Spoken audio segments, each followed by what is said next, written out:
नमस्कार दोस्तों, मैं हूँ मीठी मीठी मिष्टी और आप सुन रहे हैं मिष्टी नरेज कहानी। किसी भी ज्ञान की यात्रा में कुछ लोग ऐसे मिलते हैं जो हमें नई राह दिखाते हैं। आज की यह विशेष कहानी भी ऐसी ही एक प्रेरणा से आपके सामने आ रही है। यह संपूर्ण रचना मेरे मित्र डॉक्टर दुर्गा प्रसाद पाणिग्राही जी द्वारा लिखी गई है। डॉक्टर पाणिग्राही एक असिस्टेंट प्रोफेसर होने के साथ साथ एक समर्पित शोधकर्ता भी है, जिनका विज्ञान के प्रति गहरा प्रेम और जिज्ञासा हमेशा प्रेरणा देता है। उनकी इसी सुंदर रचना और प्रेरणा ने मुझे इतना प्रभावित किया कि मैं स्वयं को इसे आप तक पहुंचाने से नहीं रोक पाई। शायद इसका एक कारण यह भी है कि विज्ञान मेरे लिए केवल एक विषय नहीं रहा है। मैं स्वयं भी बायोलॉजिकल साइंसेस में पीएचडी हूँ। जीवन की सूक्ष्म प्रक्रियाओं को समझना, प्रकृति के रहस्यों को जानना और विज्ञान की अद्भुत खोजों को लोगों तक पहुंचाना मेरे लिए हमेशा एक विशेष अनुभव रहा है। इसलिए जब मैंने इस महान वैज्ञानिक की कहानी पढ़ी तो लगा कि यह केवल एक वैज्ञानिक की जीवनी नहीं है, यह जिज्ञासा की कहानी है, समर्पण की कहानी है और उस खोज की कहानी है जिसने हमें स्वयं को समझने का एक नया दृष्टिकोण दिया।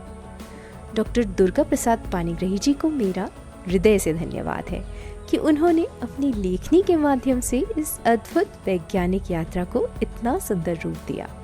और आप सभी दर्शकों से भी एक छोटा सा निवेदन है, चाहे आप साहित्य प्रेमी हो, प्रेमचंद जी की कहानियों के प्रशंसक हो या विज्ञान के विद्यार्थी हो या शोध की दुनिया से जुड़े हो, इस कहानी को एक खुले मन से सुनिएगा, क्योंकि हर महान खोज के पीछे छिपी होती है एक कहानी। तो आइए सुनते हैं एक ऐसे वैज्ञानिक की कहानी जिसने जीवन के रहस्यों को समझने के लिए कुछ छोटे से पौधों से शुरुआत की और जिसकी खोज ने पूरी दुनिया को बदल दिया। ये कहानी है ग्रेगर मेंडल की। हर बच्चा अपने साथ एक अंधे का रहस्य लेकर जन्म लेता है, एक ऐसी कहानी जो उसके जन्म से बहुत पहले लिखी जा चुकी होती है और उसके शरीर की हर कोशिका में सुरक्षित रहती है। क्यों किसी बच्चे की आंखें उसकी माँ जैसी होती है तो किसी की मुस्कान उसके पिता जैसी? क्यों कुछ बीमारियाँ पीढ़ी दर पीढ़ी चली आती हैं और क्यों कुछ गुण एक परिवार में बार बार दिखाई देते हैं? आज हम इसका उत्तर एक शब्द में दे देते हैं, आनुवांशिकी या जेनेटिक्स। लेकिन क्या आपने कभी सोचा है कि सबसे पहले यह रहस्य किसने समझा? एक शांत स्वभाव का सन्यासी जो अपने मठ के छोटे से बगीचे में प्रकृति से प्रश्न पूछ रहा था। यह उसी असाधारण व्यक्ति की कहानी है। एंटोन मेंडल मोराविया का एक साधारण सैनिक 1815 में नेपोलियन की हार के बाद अपने गांव हेजेंडॉर्फ लौट आया। यहीं उसने रोसिन से विवाह किया। एक छोटा सा खेत, फलों का बागीचा, कुछ मधुमक्खियाँ और मेहनत से भरी जिंदगी। एंटोन और रोसिन के 3 बच्चे जीवित रहे। सबसे बड़ी बेटी वेरोनिका, फिर एक बेटा योहान और सबसे छोटी थेरेसिया। 20 जुलाई 1822 इसी दिन योहान मेंडल का जन्म हुआ। योहान का बचपन किताबों से ज्यादा प्रकृति के बीच बीता। उसका खेल का मैदान था फलों का बगीचा, उसकी प्रयोगशाला खेत, उसके साथ ही फूल, पेड़, तितलियां और मधुमक्खियां। वह अपने पिता के साथ पेड़ों की कलम बांधना सीखता, मधुमक्खियों की देखभाल करता, बीज बोता और पौधों को बढ़ते हुए देखता। लेकिन एक चीज उसे सबसे अधिक आकर्षित करती थी, प्रश्न। एक ही खेत में 2 पौधे अलग क्यों हैं? कुछ फूल सफेद, कुछ बैंगनी क्यों हैं? कुछ पौधे लंबे और कुछ छोटे क्यों हैं? अधिकांश बच्चे प्रकृति को जैसा है वैसा ही स्वीकार कर लेते हैं, लेकिन योहान हर बात का कारण जानना चाहता था। उसे नहीं पता था कि यही प्रश्न एक दिन पूरे जीव विज्ञान की दिशा बदल देगा।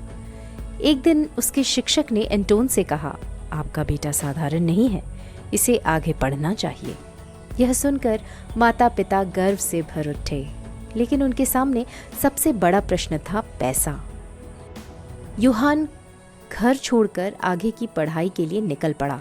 वह खूब पढ़ता, शिक्षकों का प्रिय बन गया। लेकिन किस्मत ने फिर परीक्षा ली। एक दिन जंगल में काम करते समय एंटोन पर एक भारी लकड़ी का लट्ठा गिर पड़ा। वह गंभीर रूप से घायल हो गया। अब परिवार की आर्थिक स्थिति लगभग टूट चुकी थी। योहान ने हार नहीं मानी। दिन में वह बच्चों को पढ़ाता, रात में खुद पढ़ाई करता। अत्यधिक मेहनत और लगातार तनाव के कारण उसकी तबीयत कई बार बिगड़ी। उसे पढ़ाई बीच में छोड़कर घर लौटना पड़ा, लेकिन हर बार वह वापस आया पहले से भी अधिक दृढ़ निश्चय के साथ। फिर एक दिन एक ऐसा क्षण आया जिसने विज्ञान का भविष्य बदल दिया। उसकी छोटी बहन थेरेसिया ने अपने पैतृक संपत्ति में मिलने वाला हिस्सा स्वेच्छा से अपने भाई को दे दिया ताकि योहान अपनी पढ़ाई जारी रख सके। यदि थेरेसिया यह त्याग न करती तो शायद आज दुनिया ग्रेगर मेंडल का नाम भी न जानती। इतिहास ग्रेगर मेंडल को तो याद रखता है, लेकिन उस इतिहास के पीछे एक बहन का मौन त्याग भी छिपा है। सालों के संघर्ष ने योहान को एक बात तो सिखा दी थी कि केवल प्रतिभा जीवन नहीं बदल सकती, स्थिरता भी आवश्यक है। इसी समय उसके शिक्षक फ्रेडरिक फ्रॉन्स ने उसे एक सलाह दी कि ब्रनो स्थित सेंट थॉमस ऑगस्टीनियम मठ में प्रवेश लेने की। यह कोई साधारण मठ नहीं था। यह शिक्षा, विज्ञान, संगीत, दर्शन और कृषि का एक महान केंद्र था। 1843 में योहान इस मठ के विशाल द्वार से भीतर प्रवेश करता है और परंपरा के अनुसार उसे एक नया नाम दिया जाता है। अब योहान मेंडल ग्रेगर मेंडल बन चुका था। उसे क्या पता था कि एक दिन पूरी दुनिया की विज्ञान की पुस्तकों में उसका यह नाम लिखा जाएगा। ब्रनो का सेंट थॉमस मठ ग्रेगर मेंडल के लिए केवल एक धार्मिक आश्रय नहीं था, यही उसे जीवन में पहली बार आर्थिक सुरक्षा भी मिली। अब उसे फीस की चिंता नहीं थी, न भोजन की न भविष्य की। उसके सामने केवल एक लक्ष्य था, सीखना। वह धर्मशास्त्र पढ़ता, दर्शन पढ़ता, गणित, भौतिकी, वनस्पति विज्ञान और प्राकृतिक विज्ञान। उसकी प्रतिभा से सभी प्रभावित थे। 1847 में यानी 1847 में ग्रेगर मेंडल को पादरी के रूप में अभिषिक्त किया गया। अगले ही वर्ष उसे ब्रनो के एक चर्च में पैरिश प्रीस्ट नियुक्त किया गया, लेकिन एक पूर्णकालिक शिक्षक बनने के लिए उन्हें कुछ आवश्यक पाठ्यक्रम पूरे करने और शिक्षक प्रमाण पत्र यानी टीचिंग सर्टिफिकेट प्राप्त करने की आवश्यकता थी। ग्रेगर ने परीक्षा दी। उसे पूरा विश्वास था कि वह सफल होगा। परिणाम आया। गणित और भौतिकी में उसकी प्रतिभा की प्रशंसा की गई, लेकिन भूविज्ञान और प्राकृतिक विज्ञान के कुछ भागों में वह असफल हो गया। उसने हार नहीं मानी। मुझे अभी और सीखना है। यही प्रश्न उसे इतिहास की सबसे महत्वपूर्ण यात्रा पर ले जाने वाला था। सन 1851, कड़ाके की सर्दी, ब्रनो रेलवे स्टेशन। भाप छोड़ती हुई ट्रेन धीरे धीरे चलने को तैयार थी। उस ट्रेन में ग्रेगर मेंडल सिर्फ कुछ पुस्तकों, कुछ कपड़े और ज्ञान की असीम प्यास लिए जा रहे थे। गंतव्य था वियना विश्वविद्यालय। वियना विश्वविद्यालय उस समय यूरोप के महानतम शिक्षण संस्थानों में गिना जाता था। यहीं ग्रेगर की मुलाकात हुई विश्व प्रसिद्ध भौतिक विज्ञानी क्रिश्चियन डॉपलर से। आज दुनिया उन्हें डॉपलर प्रभाव यानी डॉपलर इफेक्ट के लिए जानती है, लेकिन ग्रेगर के लिए वे केवल वैज्ञानिक नहीं थे, एक प्रेरणा थे। डॉपलर ने उसे केवल भौतिकी नहीं सिखाई, उन्होंने सिखाया कि विज्ञान अनुमानों से नहीं प्रयोगों से आगे बढ़ता है। वियना में ग्रेगर ने वनस्पति विज्ञान भी पढ़ा, लेकिन एक बात उसे कभी पसंद नहीं आई। पौधों के केवल नाम याद करना, उनका वर्गीकरण करना, नई नई प्रजातियों की सूची बनाना, यह सब उसे अधूरा लगता था। वह सोचता था, किसी पौधे का नाम जान लेने से क्या हम उसे सचमुच समझ लेते हैं? उसे एक और प्रश्न परेशान करता था, माता पिता के गुण आखिर संतानों तक पहुंचते कैसे हैं? यही प्रश्न उसके मन में दिन रात घूमता रहता। उसे तब नहीं पता था कि दुनिया इसी प्रश्न का उत्तर हजारों वर्षों से खोज रही है। 2 वर्षों की शिक्षा पूरी करने के बाद ग्रेगर वापस ब्रनो लौटा। अब वह पहले जैसा नहीं था। उसकी सोच बदल चुकी थी। उसकी आंखों में हर पौधा एक प्रयोग, हर फूल एक संभावना, हर बीज एक रहस्य बनकर रह गया था। वह विद्यालय में पढ़ाता, मठ में मौसम का लेखा जोखा रखता, मधुमक्खियों का अध्ययन करता, फलदार पेड़ों की देखभाल करता। एक दिन वह मटर के पौधों के सामने खड़ा था। कुछ पौधे लंबे थे, कुछ छोटे, कुछ के फूल बैंगनी, कुछ के सफेद, कुछ बीज चिकने, कुछ झुर्रीदार। अचानक उसके मन में एक विचार आया, क्या यह सब सिर्फ संयोग है या प्रकृति किसी अदृश्य नियम का पालन करती है? अगर नियम है तो क्या उन्हें खोजा जा सकता है? यही वह क्षण था जब ग्रेगर मेंडल ने प्रकृति से उसका सबसे बड़ा रहस्य पूछने का निर्णय लिया। न कोई कंप्यूटर, न कोई कैलकुलेटर, न कोई प्रयोगशाला सहायक, सिर्फ एक सन्यासी, एक नोटबुक और एक प्रश्न। दुनिया के अधिकांश महान आविष्कार विशाल प्रयोगशालाओं में हुए, लेकिन इतिहास की सबसे महान वैज्ञानिक खोजों में से एक छोटे से मठ के बगीचे में होने वाली थी। 1856 से 1863 तक लगातार 7 वर्षों तक ग्रेगर मेंडल हर मौसम, हर पौधे और हर बीज का अध्ययन करते रहे। वह एक फूल से पराग निकालते, दूसरे फूल पर सावधानी से रखते, फिर उस फूल को ढक देते ताकि कोई दूसरा पराग उस प्रयोग को प्रभावित न कर सके। हर पौधे पर एक पहचान संख्या, हर प्रयोग का अलग रिकॉर्ड, हर परिणाम धैर्यपूर्वक अपनी डायरी में दर्ज। धीरे धीरे उनकी डायरी संख्याओं से भरती चली गई।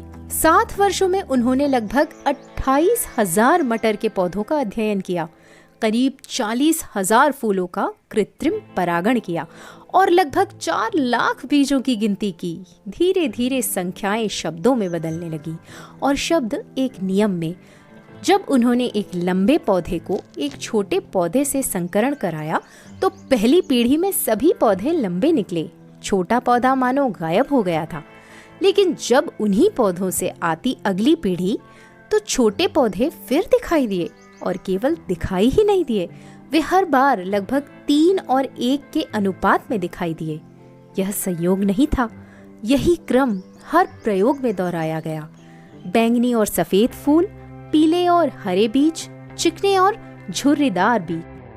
हर बार प्रकृति उसी नियम का पालन कर रही थी।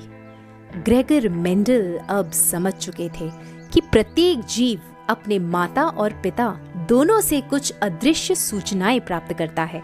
कुछ गुण दिखाई देते हैं, कुछ छिपे रह जाते हैं, लेकिन वे कभी नष्ट नहीं होते। वे अगली पीढ़ी में फिर लौट आते हैं। आज हम इन्हें प्रभावी और अप्रभावी यानी डोमिनेंट और रिसेसिव गुण कहते हैं, लेकिन उस समय यह विचार क्रांतिकारी था। सन 1865 ब्रनो की प्राकृतिक इतिहास संस्था ग्रेगर मेंडल अपने जीवन की सबसे महत्वपूर्ण खोज वैज्ञानिकों के सामने प्रस्तुत कर रहे थे। उन्होंने हर प्रयोग समझाया, हर संख्या दिखाई, हर निष्कर्ष को बताया। लोगों ने ध्यान से सुना, तालियां भी बजाई और घर चले गए। किसी ने यह नहीं समझा कि वे अभी मानव इतिहास की सबसे महान वैज्ञानिक खोजों में से एक को सुनकर लौट रहे हैं। 1866 में उनका शोध पत्र प्रकाशित हुआ। उन्होंने उसकी प्रतियां यूरोप के प्रसिद्ध वैज्ञानिकों को भेजी। फिर वे प्रतीक्षा करने लगे। 1 सप्ताह, 1 महीना, 1 वर्ष और फिर कई वर्ष, लेकिन उत्तर नहीं आया। उनकी खोज मौन में खो गई। 1868 ग्रेगर मेंडल सेंट थॉमस मठ के एबट चुने गए। यह सम्मान की बात थी, लेकिन यही सम्मान उनके वैज्ञानिक जीवन का सबसे बड़ा मोड़ भी बन गया।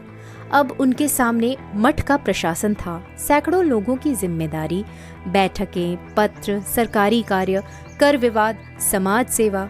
धीरे धीरे उनके प्रयोग रुकने लगे। मटर का बागीचा अब पहले जैसा नहीं रहा। एक दिन उन्होंने दुख के साथ कहा, अब मुझे अपने पौधों और अपनी मधुमक्खियों की उपेक्षा करनी पड़ रही है। शायद यही उनके जीवन का सबसे बड़ा दुख था। समय धीरे धीरे आगे बढ़ता रहा। युवा ग्रेगर अब वृद्ध हो चुके थे। उनका स्वास्थ्य गिरने लगा था, लेकिन उनकी जिज्ञासा कभी कम नहीं हुई। वे आज भी मौसम का रिकॉर्ड रखते, मधुमक्खियों का अध्ययन करते, छात्रों से मिलते, मुस्कुराते और शायद मन ही मन यह आशा करते कि कभी कोई उनकी खोज को समझेगा ज़रूर। उन्होंने अपने एक साथी के सामने अपनी ज़िंदगी का ब्यौरा इस तरह दिया। भले ही मैंने अपनी ज़िंदगी में कुछ कड़वे पल भी देखे हैं, लेकिन मैं शुक्रगुजारी के साथ यह मानता हूँ कि ज़्यादातर समय सुखद और अच्छा रहा है। मेरे वैज्ञानिक काम से मुझे बहुत संतुष्टि मिली है और मुझे पूरा यकीन है कि जल्द ही पूरी दुनिया इसे मानेगी। 6 जनवरी 1884 ब्रनो, सर्दियों की एक शांत सुबह, किडनी की बीमारी से ग्रेगर योहान मेंडल इस दुनिया से विदा हो गए। उनकी आयु केवल 61 वर्ष की थी। सैकड़ों लोग उनके अंतिम संस्कार में शामिल हुए। सबने एक महान एबट, एक आदर्श शिक्षक, एक दयालु इंसान को विदाई दी, लेकिन बहुत कम लोग जानते थे कि वे मानव इतिहास के सबसे महान वैज्ञानिकों में से एक को विदा कर रहे हैं। लेकिन कहानी यही समाप्त नहीं होती। मैं बीतता गया, 1 वर्ष, 5 वर्ष, 10 वर्ष और फिर 16 वर्ष, और फिर आया सन 1900। यूरोप के 3 अलग अलग वैज्ञानिक स्वतंत्र रूप से आनुवांशिकी पर शोध कर रहे थे। जब उन्होंने पुराने वैज्ञानिक शोध पर पढ़ने शुरू किए तो एक भूला हुआ शोध पत्र उनके हाथ लगा। लेखक का नाम था ग्रेगर योहान मेंडल। उन्होंने पढ़ा, दोबारा पढ़ा। वे स्तब्ध रह गए। जिस खोज को वे नई खोज समझ रहे थे, वह 34 वर्ष पहले एक साधारण सन्यासी पहले ही कर चुका था। दुनिया ने आविष्कारक ग्रेगर मेंडल को पहचान लिया था। तो यह थी ग्रेगर मेंडल की कहानी। कभी कभी इतिहास में कुछ लोग ऐसे होते हैं जिनकी महानता को दुनिया समझने में समय लगा देती है। ग्रेगर मेंडल भी उन्हीं शांत साधकों में से एक थे जिन्होंने बिना किसी प्रसिद्धि की चाह के वर्षों तक अपने छोटे से बगीचे में प्रकृति के रहस्यों को समझने का प्रयास किया। उनके हाथों में मौजूद मटर के छोटे छोटे पौधे केवल प्रयोग का हिस्सा नहीं थे, बल्कि वे उस भविष्य की नींव रख रहे थे जिसे आज हम जेनेटिक्स के नाम से जानते हैं। शायद मेंडल ने कभी यह नहीं सोचा होगा कि उनकी छोटी सी प्रयोगशाला में किए गए अध्ययन एक दिन पूरी मानव सभ्यता को जीवन की विरासत समझने का एक नया नजरिया देंगे। यही तो विज्ञान की खूबसूरती है। सच्ची खोज कभी खोती नहीं, उसे पहचान मिलने में बस समय लग सकता है। तो दोस्तों, अगर आपको ग्रेगर मेंडल की यह प्रेरणादायक यात्रा पसंद आई हो तो इस कहानी को लाइक ज़रूर करें, अपने दोस्तों और विज्ञान में रुचि रखने वाले लोगों के साथ शेयर करें, ताकि ऐसे अनसुने वैज्ञानिकों की कहानियाँ और लोगों तक भी पहुँचाई जा सके। और अगर आप ऐसी ही ज्ञानवर्धक, प्रेरणादायक और रोचक कहानियों का सफ़र जारी रखना चाहते हैं तो मिष्टी नरेट्स कहानी को सब्सक्राइब करना न भूलें। मैं मिष्टी अब आपसे विदा लेती हूँ। मिलते हैं एक और नई कहानी के साथ, कुछ नए किरदार और नई प्रेरणा के साथ। तब तक के लिए खुद सीखते रहिए, जिज्ञासु बने रहिए और कहानियों की इस खूबसूरत दुनिया से जुड़े रहिए। So happy birthday Gregor Mendel. आपने हमें एक नए सब्जेक्ट से इंट्रोड्यूस कराया, which is a beautiful subject and it is the cheat code of nature. So until next story, bye.